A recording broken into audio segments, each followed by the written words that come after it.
All right, welcome back to the channel, ladies and gentlemen. Are you thinking about buying your first home here in Ottawa, but feeling like it's impossible?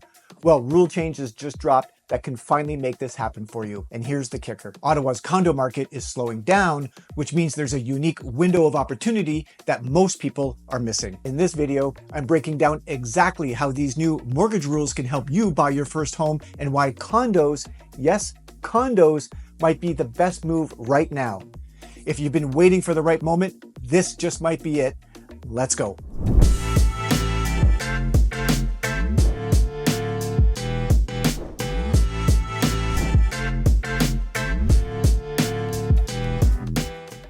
All right, welcome back. Before we dive into the new mortgage rules, let's talk about why Ottawa's condo market is actually slowing down. Right now, investors in the traditional sense are stepping away from condos because the numbers just don't make sense for them. And here's why. Interest rate payments are still higher than what people want. Even though they're coming down, they're still a little bit higher. Condo fees keep increasing, eating into potential profits. And 3, rents aren't keeping up, meaning that investors can't cover the cost, therefore they have to bridge the gap. So let's put some numbers to all of this. Let's say you're an investor who buys into a $400,000 condo with 20% down. Let's say with a mortgage rate of 4.5% on a 25-year term, your payments are $1,775 a month. Then you got to add $500 in condo fees, $300 per month in property tax. Now it's $2,575 total carrying cost.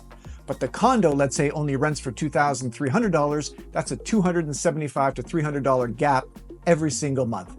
That's why investors aren't buying condos. They don't want to lose money on every single investment, every single month. It's just a bad idea. The math just doesn't work.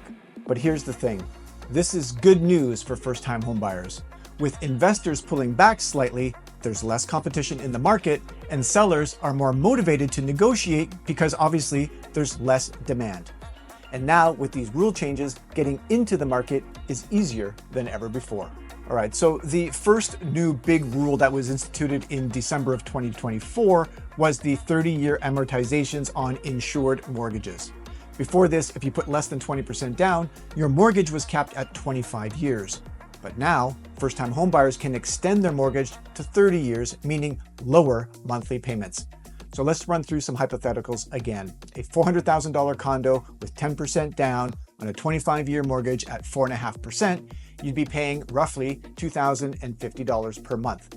On a 30-year mortgage at 4.5%, you'd be paying $1,900 a month, which is a savings of about $150 per month, just using this 30-year option. Now, all you Poindexters out there, I know you are extending the payment period. Therefore, you will be paying more interest over the long term because obviously you're extending it from 25 years to 30 years. Yes, you will be paying more interest. However, what we're talking about today is cash flow today to get into the market. That's the big thing. We can always change our mortgages 5 or 10 years down the road when the dust settles, if you will. But today, in March of 2025, everybody's talking about politics, elections, tariffs. We're talking about a potential recession. There's just a lot of insecurity in the market today. So the point is get in, pay as little as possible, and we can fix things down the road a little bit later on. All right, new rule number 2, lower down payment requirements for insured mortgages.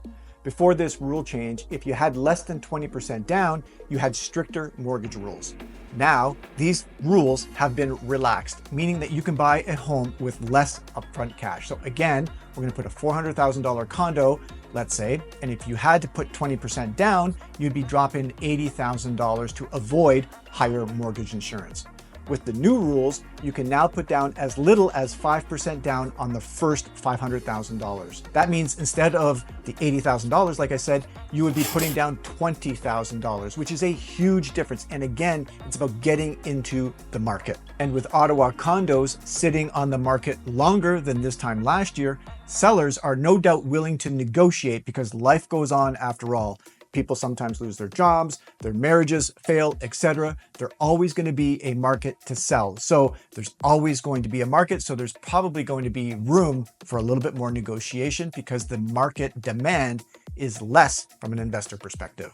And the third rule change is, of course, the FHSA, which is your first home savings account. which is honestly one of the best tools out there for first-time homebuyers. And here's how it works in case you forgot or missed last week's episode. You can contribute up to $8,000 per year tax-free up to a total of $40,000. That money then grows in a vehicle tax-free, and then of course you pull it out tax-free at the end as well. So like last week, like I was saying, it's like an RRSP. On one hand, you make your deductions and you put it through, you pay less taxes as a result of that. It grows tax-free, and then of course you pull it out and you don't pay taxes on the way out, kind of like a TFSA. So it combines the best of all worlds from an investment perspective. So this FHSA is something to think about when you're contemplating the condo market and you're trying to step in and being strategic about it. All right, so let's put it all together. This is what we would discuss at the dinner table with my kids. Again, let's say you're a first-time home buyer here in Ottawa and you're looking to purchase that magic $400,000 condo. First, you use your FHSA for your down payment, saving thousands of dollars in taxes. We've already talked about that. You then put 5% down instead of 20% down on a $400,000 mortgage, keeping more cash in your pocket. Then you take advantage of a 30-year amortization period over a 25-year amortization period, lowering your monthly payments. And since condos are sitting longer on the market than they were this time last year, you magically negotiate $5,000 off the asking price. And on top of all that, you have good taste and you want to buy a new home, you take advantage of the new home tax credit as a first-time home buyer. So we shop around for new home builds, condos specifically, under $500,000, take advantage of all the taxes, and this just might be a good option to consider for first-time homebuyers. All right, in wrapping up, I know that buying your first home can be overwhelming, but these new mortgage rules make it more doable than it has ever been before. And when you try to drown out all the noise that's out there in the market with politics, with potential recessions, with tariffs, and everything else, everybody is feeling it. But now just might be strategically a good time to get into the market.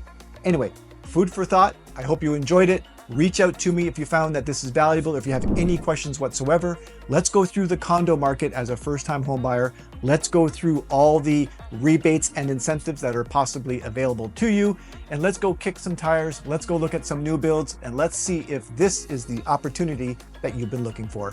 Thanks again, everybody. Forward this video to anybody that you might think would appreciate it. I would appreciate a thumbs up if you think I've earned it as well.